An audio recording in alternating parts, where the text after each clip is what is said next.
Bismillahirrahmanirrahim.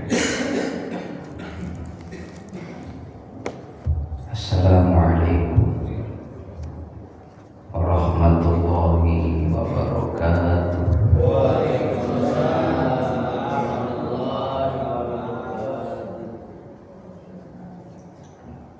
Bismillahirrahmanirrahim.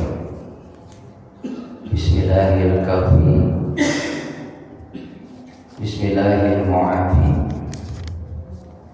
Bismillahilladzi la yadurru ma'a ismihi syai'un fil ardi wa la fis samai wa huwas samiul 'alim. Hamdan wa syukran lillah, wassalatan wassalamu ala Rasulillah. Asyhadu an la ilaha illallah al-malikul haqqul mubin. Muhammadur Rasulullah shadiqul wa'dil amin. Allahumma salli wa sallim ala sayyidina Muhammad wa ala alihi wa sahbihi ajma'in. Qala Allah ta'ala fi kitabihil karim.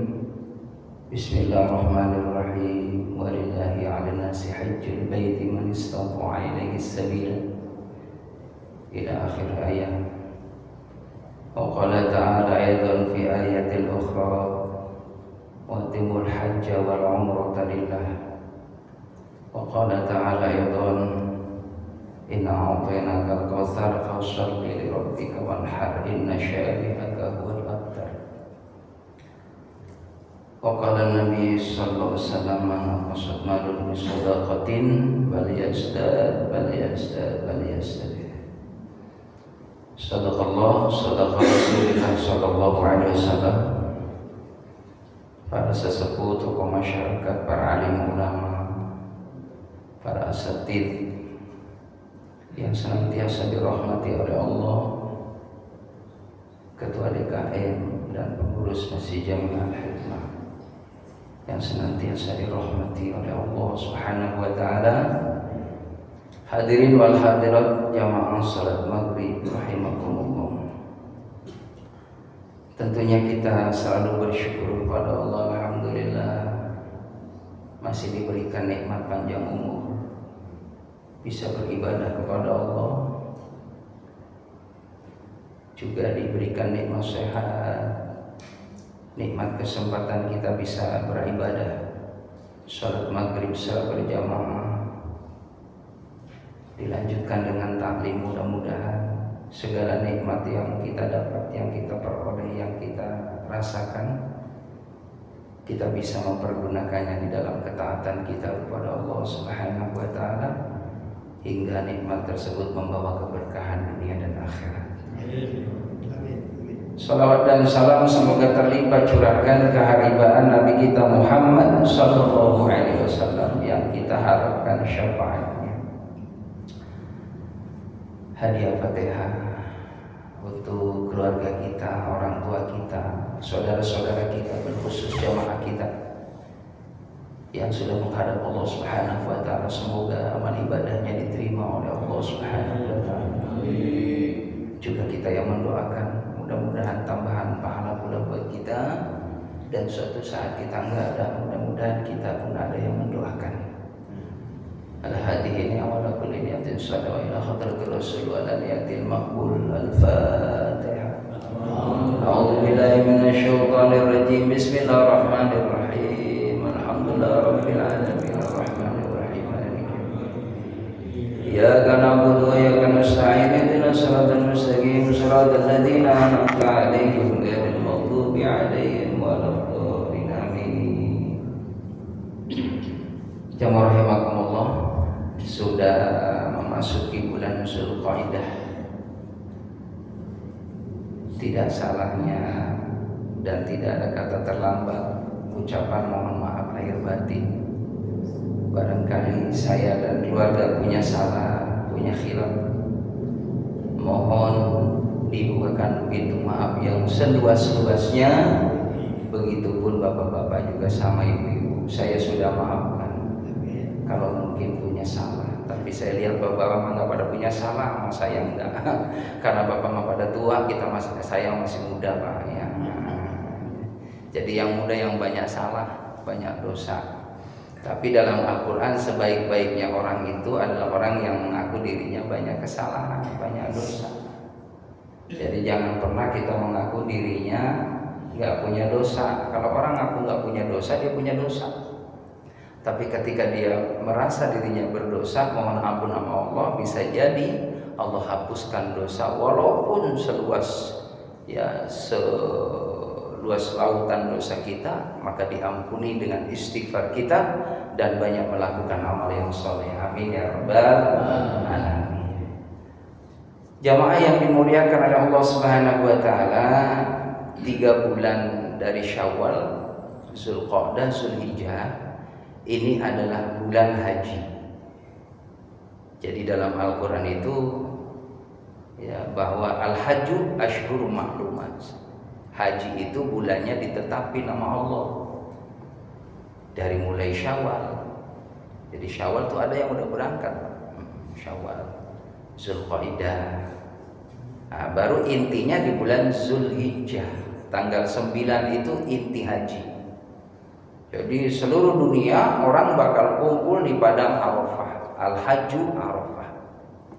Jadi haji itu adalah orang yang dia melaksanakan hajinya harus datang di Arafah. Karena suatu keharusan, tidak boleh dibadalkan, nggak boleh diganti. Kalau dalam suatu keterangan kitab itu, kalau mungkin sakit atau ada halangan yang syar'i, orang yang lempar jumroh boleh dibadalkan, termasuk tawaf. Kalau memang uzur syar'i sakit, itu boleh dibadalkan. Tapi kalau wukuf tidak bisa, harus hadir di sana walau kondisi sakit sekalipun. Maka tim medis dengan kebijakan para dokternya menghantarkan dengan peralatan yang dibutuhkan oleh pasien, maka harus dihadirkan di padang Arafah. Saking begitu pentingnya. Makanya orang haji itu kudu ke Mekah. Kudu ke Mekah Pak, orang haji mah. Nggak bisa di luar Mekah, nggak bisa. Mau ke Italia nggak bisa. Sekalipun mau ke Palestina di Masjidil Aqsa, saya mau haji nggak bisa. Kalau ziarah boleh ke Masjidil Aqsa, karena sholat di Masjidil Aqsa pahalanya 500 kali lipat. Iya Pak, ini insya Allah mudah-mudahan kita doa bisa ada rezeki bisa ke Masjidil Aqsa Pak, amin. Ya Rabbal alamin. Ya, namanya ziarah mah harus pasti Pak, yang bagus-bagus aja yang bernilai pahala gitu. Ziarah tuh ke tempat yang bersejarah, di antaranya tadi ke Masjidil Aqsa di Palestina. Dan sebagus-bagusnya ziarah adalah ke Mekah Madinah. Niatnya untuk haji kalau di bulan haji. Di luar bulan Syawal, Zulqa'dah, Zulhijjah silakan mau umroh. Dari mulai Muharram, Safar, Rabiul Awwal, Rabiul Tsani, Jumadil Ula, Jumadil Tsani, Rajab, Sya'ban, Ramadan, nah itu udah silakan. Di luar itu banyakin umroh. Karena memang ini bulan-bulan saudara-saudara kita seluruh dunia fokus akan melakukan ibadah haji. Jadi harus di Mekah. Jadi nggak bisa dibohongin. Pengen dapat titel haji, nginep di Tanah Abang, di hotel 40 hari. 2 hari mau pulang, ngeborong sejadah, tasbih, kacang, kismis, korma. Orang pada pulang dari tanah suci Mekah, dia ikut pulang. Mau dibohongin tuh orang kampung kalau dia habis haji, nggak bisa. Walaupun istiqomah sholat di Tanah Abang, di Masjid Tanah Abang Pak, dekat pasar 40 hari seandainya, nggak bisa dapat pahala haji karena bukan di Mekah. Walaupun oleh-olehnya sama, gamisnya sama, minyak wanginya sama. Pakai imamah, Pak Haji datang, alhamdulillah. Gimana Pak Haji, rame? Ya rame musim haji. Jadi orang dipanggil haji itu ketika sudah wukuf di Arafah. Jadi jamaah rahimakumullah, perbedaan umroh dengan haji itu bedanya hanya tadi di Arafah, bermalam di Muzdalifah, lempar jumroh. Begitu ama ya tawaf terakhir dari ibadah haji itu.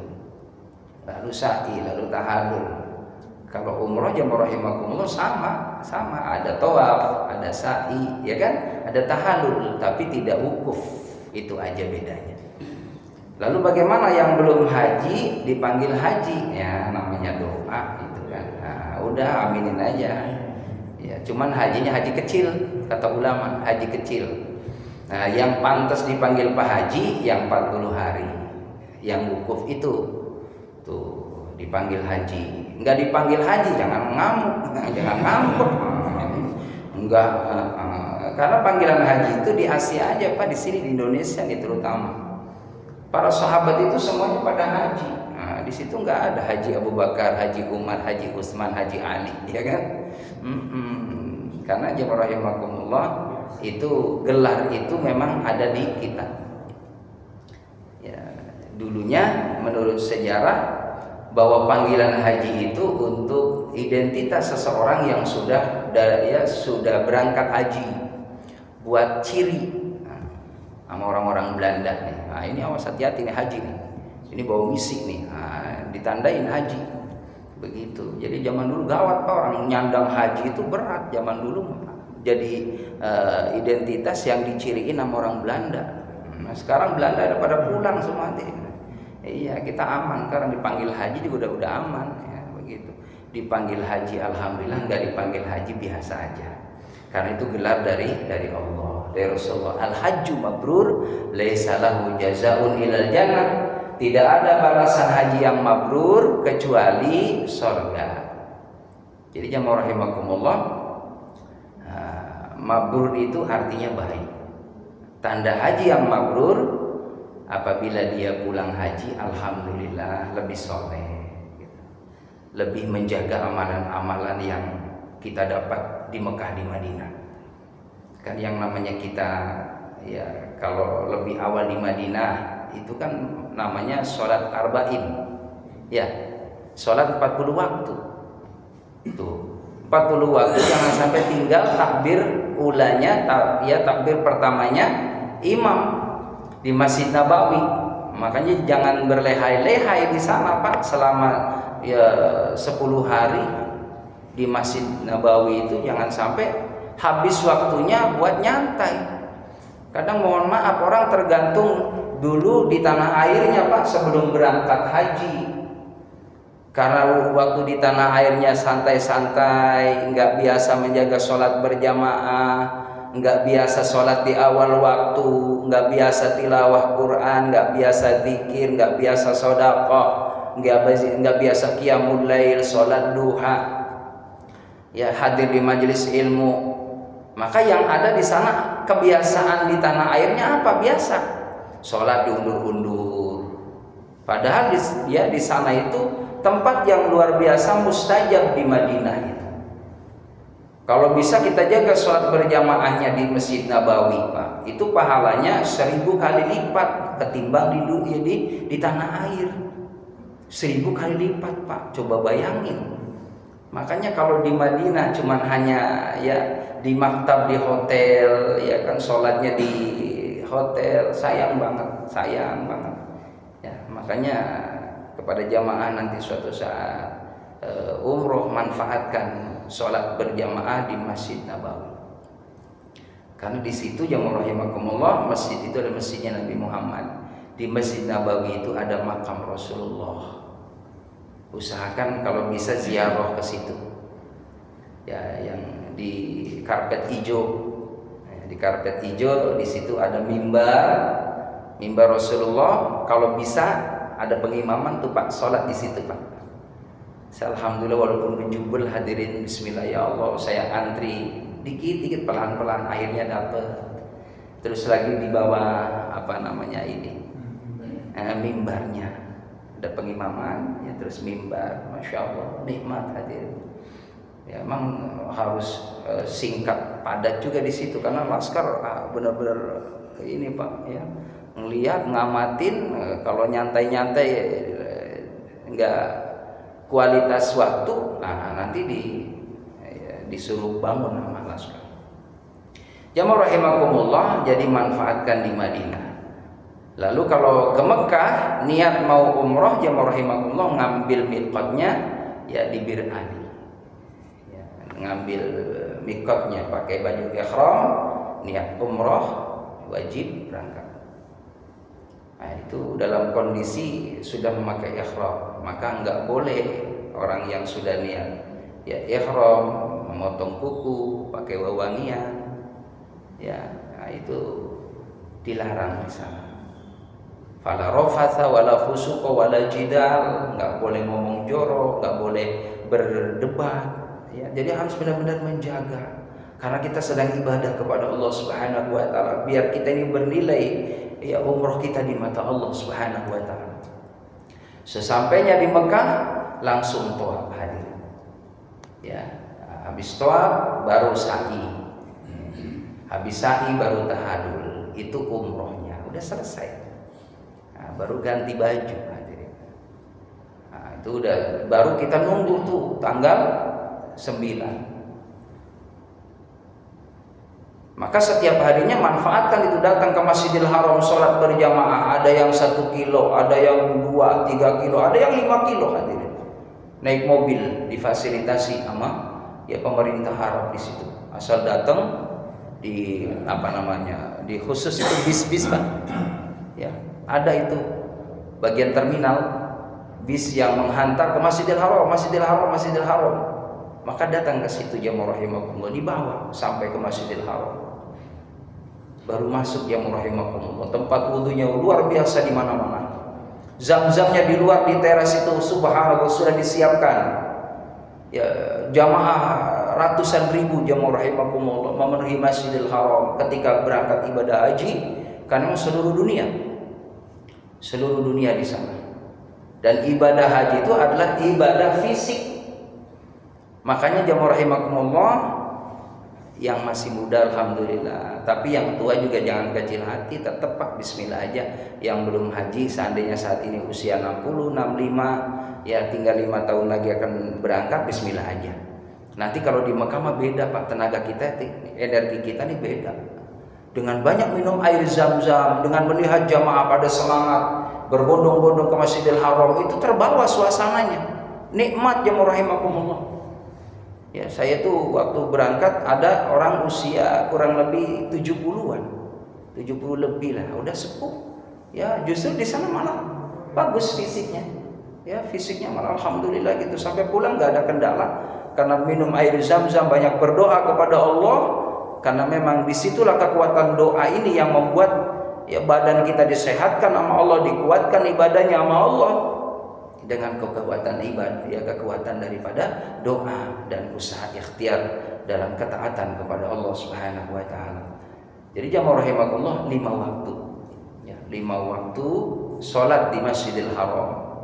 Syukur-syukur dapat di area dalam itu yang langsung menghadap mustaqbilal kiblat, ngadep kiblat hadirin. Ya, Pak, Ka'bah ya.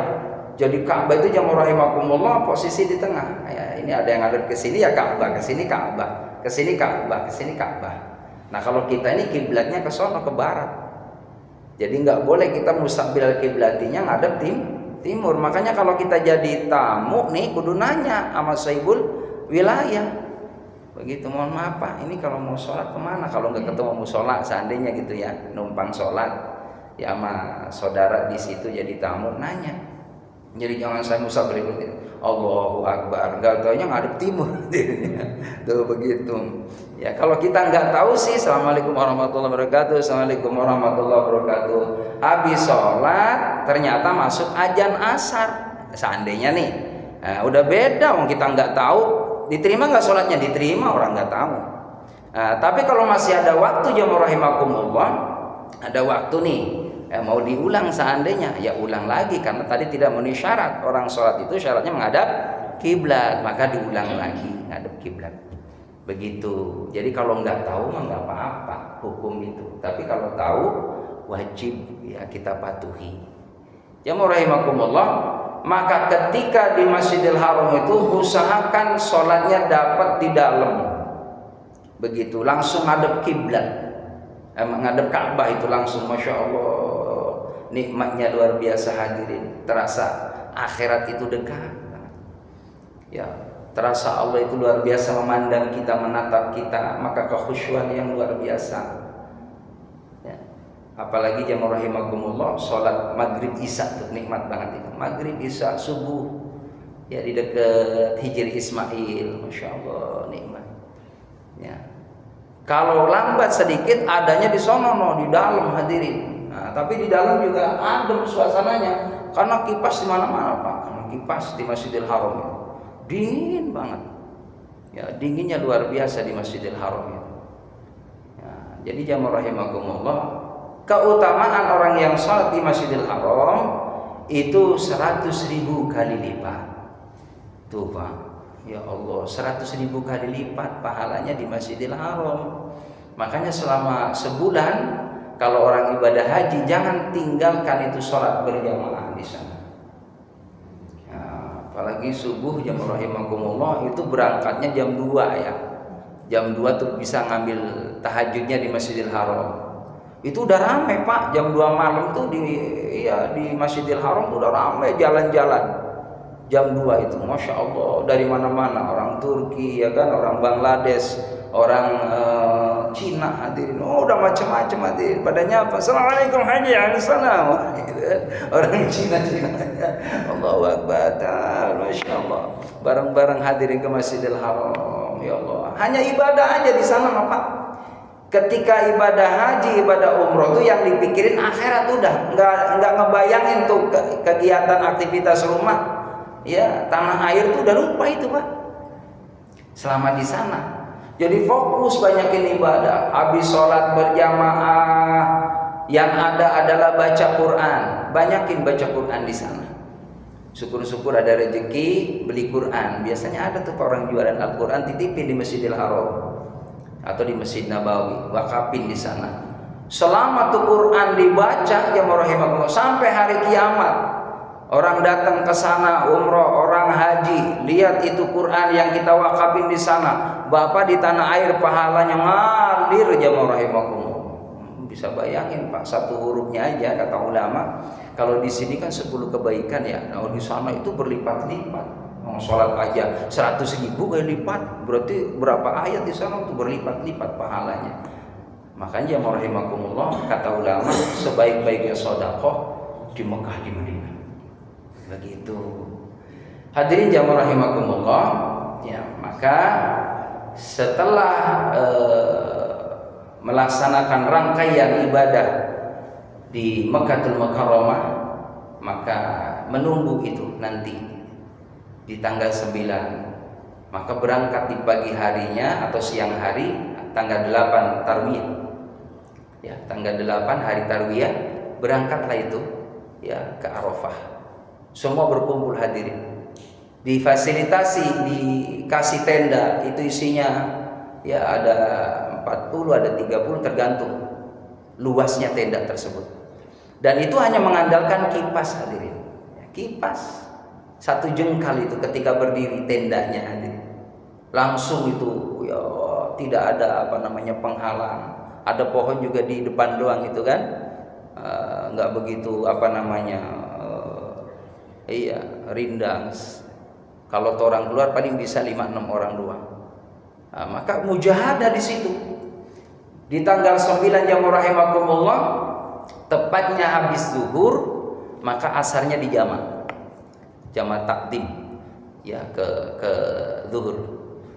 Nah, baru kita mendengarkan itu khutbah di tanggal 9 ya Zulhijjah itu. Dari pagi hadirin kita udah banyakin ibadah, langsung mulai sholat zuhur berjamaah, langsung dijamaah, langsung kita mendengarkan khatib. Selesai jamaah rahimakumullah, banyak zikir di situ, banyak baca Quran, banyak berdoa kepada Allah karena saatul mustajabah di situ. Bayangkan dosa-dosa kita di masa yang lalu. Bayangin, subhanallah, alangkah indahnya, alangkah nikmatnya di saat wukuf di Arafah. Bukan hanya kita dan pasangan, tapi juga Masya Allah membawa orang tua kita, membawa anak-anak kita.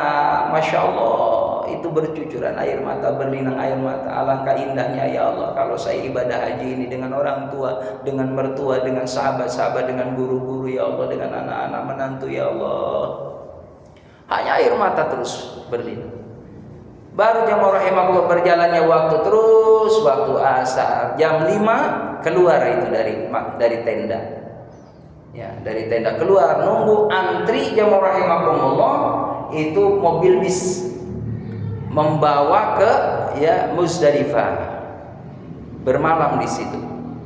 Berangkat jam habis salat maghrib jamaah rahimahullah. Nah, itu nanti 1 jam lah ya, dari Arafah itu ke mabit bermalam di Muzdalifah itu 1 jam. Baru di situ jamaah rahimakumullah salat maghrib, salat isya di situ, istirahat di situ, menunggu sampai jam 12 malam Pak. Mabit bermalam di Muzdalifah itu sampai jam 12 malam nyari batu. Nah, nyari batu 21 batu buat lempar jumroh nanti. Jadi jamaah rahimahullah makanya disiapin kantongnya di situ. Ya, nanti afdolnya berangkat dari Muzdalifah ya ke Mina lempar jumroh itu jamaah rahimakumullah afdolnya jam 12 lewat. Ya, lewat 5, lewat 10 itu lebih afdol. Ya, itu cari afdolnya. Maka ketika sudah siap, jadi ya tidur paling sebentar hadirin dalam pakaian ihram. Karena ini rangkaian haji. Dalam kondisi pakai ihram, Masya Allah, Allahu Akbar, benar-benar Pak, ninggalin harta benda, ninggalin keluarga, fokus minta ridhonya Allah, ngarepin surganya Allah, minta rahmatnya Allah supaya diampuni segala kesalahan dosa-dosa di masa yang lalu. Makanya orang wukuf di Arafah itu Masya Allah, ketika dia berdoa, doanya mustajab, dosanya diampuni sama Allah, kebaikannya berlipat-lipat, pahala kebaikan dari Allah ketika wukuf di Arafah. Termasuk bermalam di Muzdalifah, lalu berangkat jamaah rahimakumullah, naruh tas doang Pak, naruh tas sebentar, berangkat langsung, subhanallah, malam-malam hadirin ya, menjelang pagi itu, karena tadi jam 1 kan berangkat, itu menjelang pagi jam 2, jam 3 langsung berangkat hadirin di Mina, mau lempar jumroh 3 kilo Pak, dari sini ke terminal, jalan hadirin. Itu ribuan orang jamaah rahimahullah sambil baca talbiyah, baca kalimatut thayyibah. Baru ketika sudah ada itu tempatnya, tiangnya jamaah rahimakumullah, baru bismillah, Allahu Akbar, rajman bisyayatin waridun lirrahman. Ya, lempar jumroh itu jamaah rahimakumullah pakai batu. Nah, ada juga yang pakai sendal Pak. Iya, pakai sendal hadirin, Masya Allah ya, sendal daripada enggak ada katanya sendal dilempar. Oh ya, Masya Allah. Itu juga hati-hati juga Pak, lempar jangan sampai ngelempar kena orang ya. Makanya harus sabar di situ, latihan sabar hadirin. Nunggu orang udah mulai pada minggir, baru bismillah, Allahu Akbar, begitu. Jong-jong, oh belakang gitu kan. Ini juga hati-hati dalam ibadah haji. Jadi jangan asal kita ya lempar, tapi adab juga dipakai di sana. Baru pulang lagi jamaah rahimakumullah. Besok laginya sama, berangkat lagi jumroh yang kedua, jumratul ula wusta aqabah, sampai 3 hari. Dari situ baru berangkat ya, pulang lagi jamaah rahimakumullah ke Masjidil Haram, tawaf. Dari rangkaian tadi habis tawaf baru ya tahallul, ya sa'i, baru tahallul, sudah haji hadirin. Allahu Akbar, itu rangkaiannya. Nah, baru beberapa hari kemudian jamaah rahimah mau pulang, terakhir adalah tawaf wada. Tawaf wada ini tawaf yang harus dilaksanakan hadirin, nggak boleh enggak, karena tawaf perpisahan. Terakhir kali itu jamaah rahimakumullah, ketika tawaf terakhir perpisahan, ya kata ulama jangan sampai menoleh ke belakang, ya mesti nangis itu Pak. Ya kalau udah lihat Ka'bah mesti nangis. Udah tawaf terakhir, udah salat sunnah, habis tawaf baru pulang hadir. Karena kalau udah selesai tawaf, udah keluar dari Masjidil Haram, nggak boleh balik lagi Pak. Nggak boleh. Udah kudu pulang itu udah. Ya namanya udah pamitan. Ya, atau perpisahan. Begitu. Jadi udah hadirin jamaah rahimakumullah, pulang, masya Allah. Ya, ke tempat maktabnya nunggu nih, ya kan, berangkat pulang ke tanah air. Sudah selesai rangkaian ibadah haji 40 hari hadirin. Tuh, ada yang di Madinah dulu, ada juga dari Mekah selesai haji baru ke Madinah. Ada yang seperti itu, kembali kepada gelombangnya. Baik hadirin jamaah yang dimuliakan oleh Allah Subhanahu wa taala. Berikutnya kita sebagai umat Nabi Muhammad sallallahu alaihi wasallam tentunya kita penuhi rangkaian-rangkaian ibadah. Dari mulai bulan Syawal, alhamdulillah kita pada puasa Syawal ya Pak ya. Ya amin ya Pak ya. 6 hari lewat kan? Lewat, alhamdulillah. Iya, emang puasa Syawal itu puasa berat itu Pak. Teman saya tanya udah puasa belum? Aduh Ustaz, godaannya luar biasa. Kuenya masih banyak banget. Iya, rendangnya masih banyak katanya. Allahu Akbar. Afdolnya puasa di Syawal itu tanggal 2-nya sampai tanggal 7.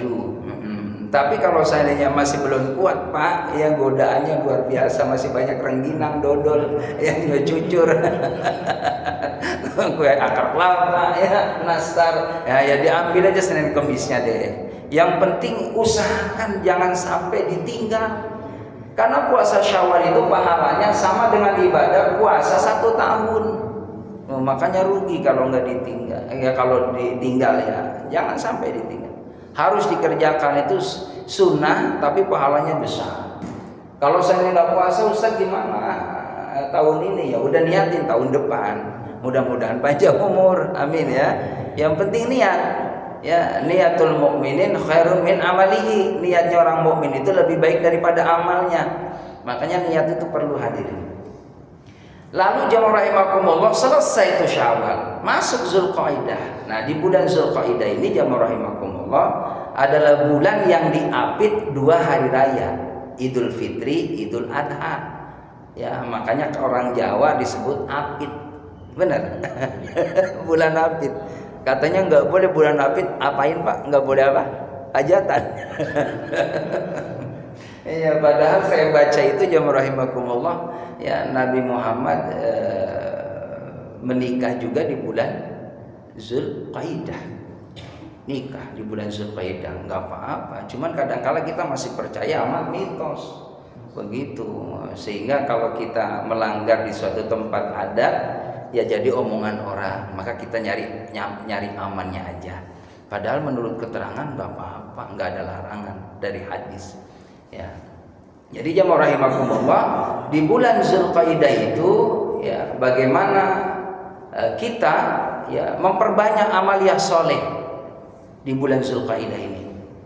Karena bagaimana ada cerita Nabi Musa alaihissalam itu dari mulai bulan Zulqaidah itu beliau berkhalwat, uzlah ya, mengasingkan diri di Bukit Tursina.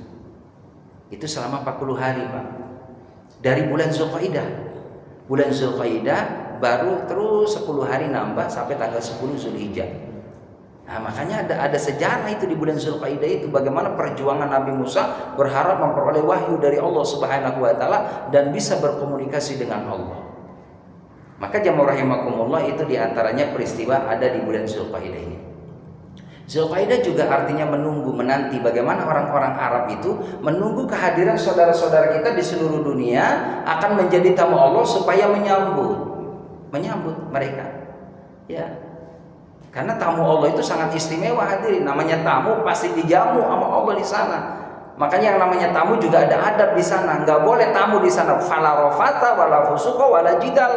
Nggak boleh ngomong kotor, ngomong jorok, ya kan, berbantah-bantahan. Jadi namanya tamu ada adabnya, begitu. Jadi masuk ke Masjidil Haram juga dengan penuh tawadu, sholat sunat tahiyatul masjid dulu di situ, ya juga bicara masalah benar-benar ya kuasa Allah, bicara agama, lalu banyak berzikir aja di sana, banyak berdoa, karena manfaatkan di tempat mustajab itu. Ya rahimakumullah. Dan di bulan Zulqa'dah itu adalah bulan bagaimana termasuk dalam Al-Quran bulan yang dimuliakan oleh Allah. Minha arba'atun hurum, ada 4 bulan yang dimuliakan oleh Allah yang haram umat Islam berperang karena kemuliaannya di bulan itu, yaitu bulan Zulqa'dah, bulan Zulhijjah, Muharram, Rajab. Itu bulan yang dimuliakan oleh Allah Subhanahu wa taala. Jamaah rahimakumullah, selanjutnya setelah bulan Zulqa'dah adalah bulan Zulhijjah. Maka apa di bulan Zulhijjah yang perlu kita lakukan? Kata ulama, jamaah rahimakumullah, maka kita niatkan, ya Allah, kalau ada rezeki kita ya untuk berkurban di jalan Allah. Jadi jamaah rahimakumullah, tidak ada ceritanya orang yang banyak berderma di jalan Allah itu dimiskinkan. Tidak ada ceritanya. Justru dengan kita banyak berderma, banyak berbagi, banyak mentasarufkan hartanya di jalan Allah, semakin banyak kemudahan rezeki yang Allah hadirkan dari arah yang tidak disangka-sangka. Banyakin sedekah, dan sedekah yang paling bagus itu jamaah rahimakumullah adalah ya ba'da subuh atau sebelum subuh, di saat ada 2 malaikat yang mendoakan kita supaya dapat kemudahan rezeki dari Allah. Jadi subuh tuh. Jadi kalau kita ada rezeki jamaah rahimakumullah, di samping masukin kotak amal, nah habis pulang subuh usahakan mampir dulu Pak ya di tukang nasi uduk, nah begitu, beli 2 bungkus, mampir ke janda begitu Pak, janda tua tapi apa ya janda tua gitu tuh, kasih tuh anak yatimnya ya, assalamualaikum salam, ini ada nasi uduk sama duit 200.000 begitu Pak. Tiap pagi hadirin jalan ke fakir miskin, karena yatim, bagi mereka tuh tiap pagi itu insya Allah Bapak rasakan nanti rezekinya lancar. Karena apa? Doanya malaikat itu di waktu pagi ketika pergantian itu malaikat. Jadi ada malaikat yang tugasnya pagi sampai sore, sampai asar. Nah asar baru naik ke langit jamaah rahimakumullah, gantian yang pagi. Nah, jadi pagi sore itu ada malaikat, 2 malaikat yang bergantian yang mendoakan kita supaya dapat kemudahan apabila bersedekah. Lalu pada hari Jumat sedekah yang paling afdol. Nah, cuman jangan nunggu Jumat doang Pak. Ya Senin, Selasa, Rabu, Kamis, Sabtu, Ahad tetap sedekah. Jumatnya gedean. Tuh begitu. Jadi kalau hari Senin ya kan sedekah ya 10.000 lah. Kalau Jumat 200.000 lah gitu. Ya 200.000. Bisa bayangin Pak, kalau satu orang nggak usah 200.000 deh. Satu orang 50.000. Yang datang ada 300. Berapa Pak? Ya pokoknya sekian juta kan. Nah khotib tolong kasih Pak 1 juta. Gitu. Jadi kesejahteraan khotib perlu diperhatiin hadirin. Nah kalau ada masjid khotbahnya 1 juta, saya yakin jam 10 udah datang hadirin khotib. Ya, begitu. Jadi jamaah rahimakumullah, hari Jumat itu sedekah yang paling afdal. Maka jamaah yang dimuliakan oleh Allah, tidak ada ruginya orang yang banyak bersedekah, apalagi nanti di bulan Zulhijjah tanggal 10 ya habis sholat Id, motong hewan kurban. Kalau kita mampu jamaah rahimakumullah, kudu tuh Pak, kudu kurban tiap tahun. Karena perintahnya fasholli li rabbika wanhar, maka sholatlah dan berkorbanlah untuk Tuhan, li rabbika, untuk Tuhan, wanhar, dan berkurban. Maka sholatlah untuk Tuhanmu dan berkurban. Jadi habis sholat Id ya Idul Adha, kita hadir menyaksikan pemotongan hewan kurban. Nah kita yang mampu, yang duitnya banyak, tabungannya ada, cukup buat beli hewan kurban. Kalau bisa yang paling utama, yang paling bagus, yang super. Ya, kambing yang harganya yang standar lah, ada yang 5 juta ya, kambing tuh. Tahun kemarin saya motong ada harganya 8,5 juta. Itu bagus banget Pak. Ini punya satu orang nih Pak Ustaz, 8,5 juta. Ya Allah, seadenya itu Pak. Adanya sapi kepedet gitu ya, Allahu Akbar, gede juga. Karena emang itu yang namanya korban itu kan sesuatu yang kita masih sukai. Lan tanalul birra hatta tunfiqu mimma tuhibbun. Ya, tidak akan sampai suatu kebaikan kecuali ketika kita ya memberikan itu masih kita sukai, masih kita sayangi. Jadi kalau harta kita banyak, beli kambingnya yang super. Nah, jangan kita punya uangnya banyak ratusan juta, ya beli kambingnya yang di bawah standar, yang 2,5 juta, yang kambingnya udah ya, kambingnya udah batuk mulu. Ya, harganya berapa nih, Mang? Harganya 2,5 juta. Ya Allah, mahal banget. Sih mahal juga 2,5 juta. Maunya berapa, Pak? Ini paling murah, Pak. Ya Allah, ditawar aja. Ya, yang bagus karena apa? Hewan kurban itu nanti buat kendaraan kita dalam hadis. Jadi ya seperti hewan kurban yang kau kurbankan semasa hidupmu. Nanti akan Allah wujudkan nanti di sana. Semakin bagus hewan kurbannya, itu kendaraanmu baik nanti di sana. Jadi ntar bisa nyiriin, Pak. Nah, jadi kalau ada orang korban, ya kan, nitip di masjid, ya kambingnya. Udah tadi tuh udah, ya legok. Tadi lihat aja di akhirat tadi. Ntar datang, ngukluk. No punya siapa? No punya si Fulan. No saya ngeliat, no jadi saksi gitu ya. Jadi yang paling bagus ya rahimakumullah. Kalau seandainya kita alhamdulillah rezekinya banyak, boleh nggak kolektifan? Boleh. Ya ada 7 orang gitu kan, kita data kolektifan. Beli sapi, begitu. Yang harganya sesuai dengan kemampuan, Pak. Jangan lagi dipaksa deh. Ya kalau emang harganya 25 seandainya ya dapatnya 4 jutaan, ya 4 jutaan. Mampunya hanya 21 juta seandainya beli sapinya, berarti tadi kita sesuaikan gitu kan, 3,5 juta atau 3,2 juta, ya semampunya aja begitu. Ya syukur-syukur yang alhamdulillah yang nutupin orang yang lebih mampu tadi kekurangannya seandainya. Terus lagi jamaah rahimakumullah, usahakan kalau kita memang mengambil orang luar untuk memotong, kalau bisa dana itu di luar daripada dana tadi itu iuran kolektifan tadi. Begitu. Jadi kalau sayanya 3,5 juta nih, ya 7 orang. Ini pas nih buat beli sapi nih, seandainya nih beli sapi. Nah, kalau untuk motongnya usahakan iuran lagi deh. Iuran lagi. Jangan duit tadi tuh yang buat kurban. Kalau bisa. Kalau bisa ya, jadi usahakan patungan atau 20-an lah atau berapaan gitu kan, 50-an, yang 7 orang itu berikan kepada orang yang motong di luar kolektifan untuk beli sapi tadi. Itu yang afdolnya ya, afdolnya. Karena kita niatkan tadi untuk korban, begitu. Jadi jangan sampai juga jamaah rahimakumullah ini kata ulama kita jual kulitnya gitu kan. Lalu diberikan itu upahnya kepada si pemotong tadi. Yang afdolnya jamaah rahimakumullah, tawarkan itu. Ada yang mau nggak nih kulit? Itu yang afdolnya begitu. Atau boleh mau dipotong, boleh dibagian dipotong, dibagikan ke orang, mau dimasak silakan. Itu kata ulama biar benar-benar bersih ya, jangan sampai dijual. Afdolnya begitu. Walaupun ada sebagian pemahaman ya, karena memang darurat, Ustaz gimana? Nggak ada lagi nih dana. Lalu ada pengepul gitu kan. Ada orang yang mengumpulkan kulit itu. Lalu daripada nggak diberikan gitu kan, jasa orang tadi pemotong tadi kan kita kurang bagus kan dari segi adab gitu, tidak menghargai jasa. Nah ini dalam kondisi darurat. Tapi selama itu masih bisa dimanfaatkan, jamaah rahimakumullah, masih ada orang yang butuh, berikan itu. Berikan semuanya. Kayak tadi tuh. Ya kaki, kepala gitu kan, kepala, terus lagi kulit, semuanya harus bersih. Lalu jamaah rahimakumullah, bagaimana orang yang nitip korban, apakah dapat itu boleh makan hewan kurbannya? Boleh.